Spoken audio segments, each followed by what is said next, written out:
Van Wimple's Goose. Allow us to introduce Nicholas Van Wimple of Flatbush, fat, phlegmatic, rich, and hand-picked. He would like to be drunk because he was hand-picked, but the wife holds the purse strings and only doles out money to him when she wants groceries or her needs clothes. It was New Year's Eve, the eve of 1739, when Vrouw Van Wimpel gave to her lord 10 English shillings, and bade him hasten to Dr. Beck's for the fat goose that had been bespoken. And mind you, do not stop at the tavern, she did scream after him in her shrillest of tones. But poor Nicholas, as he went waddling down the road, snapping through an ice crust at every step, a roguish wind, or perhaps it was one of the bugaboos that we know to haunt the shores of Gravesend Bay, snatched his hat and rolled it into the very doorway of the tavern that he had been forewarned, under terrible penalties, to avoid. As he did bend to pick it up, the door did fall ajar, and a pungency of snaps and tobacco did flow into his nostrils. His resolution, if he ever did have one, vanished, and he ordered a glass of snaps. Friends did come in and treat him to another, and he was bound to do as much for them. Shilling by shilling, the goose money passed into the till of the landlord.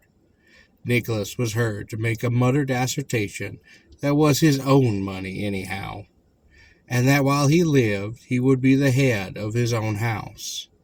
Then the mutterings grew faint and merged into snores. When he awoke, it was at the low sound of voices upon the next room, and drowsily turning his head, he saw there 2 strangers.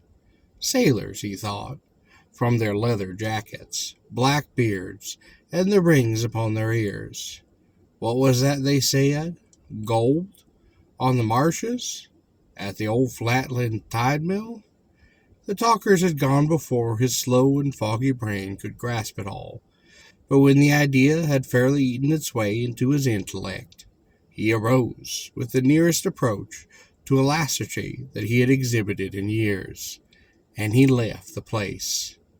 He crunched back to his home, and seeing nobody astir, went softly into his shed. There he did secure a shovel and a lantern, and thence continued with all consistent speed to the tumble-down tide mill upon the marsh. A trying journey for his fat legs upon that sharp night, but hope and the schnapps within impelled him. He did reach the mill, and, hastening to the cellar, began to probe into that soft, unfrozen earth.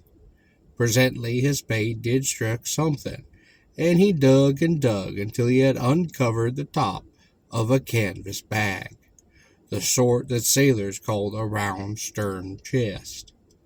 It took all of his strength to lug it out, and as he did so a seam did burst, letting a shower of the gold pieces over the ground. He loosed the band of his breeches, and was filling the legs thereof with coin, when a tread of feet sounded overhead, and 4 men did come down the stair. 2 of them he recognized as the fellows of the tavern. They saw the bag, the lantern, then Nicholas, laden though he was with gold until he could hardly budge. These pirates, for such they were, did get him upstairs, force him to drink hot Hollands to the success of their flag, then shot him through the window into the creek.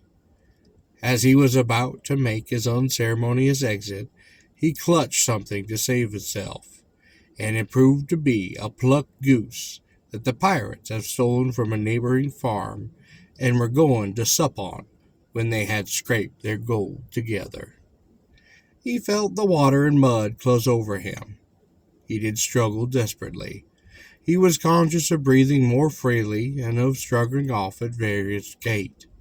Then the power of all the schnapps seemed to get into his head, and he remembered no more until he heard his wife shrilling in his ears.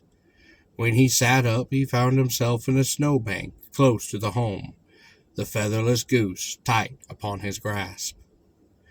Val Van Winkle cared less about the state of her spouse than what she saw that he had secured the bird, and whenever he told his tale of the pirates, she did turn a deaf ear to him. For if he had found the gold, why did he not manage to bring home a few pieces of it? He and Al asked how, as he had none of his own money, she could have come by the goose. He often told his tale to sympathetic ears, and would point to the old mill to prove that what he said was true.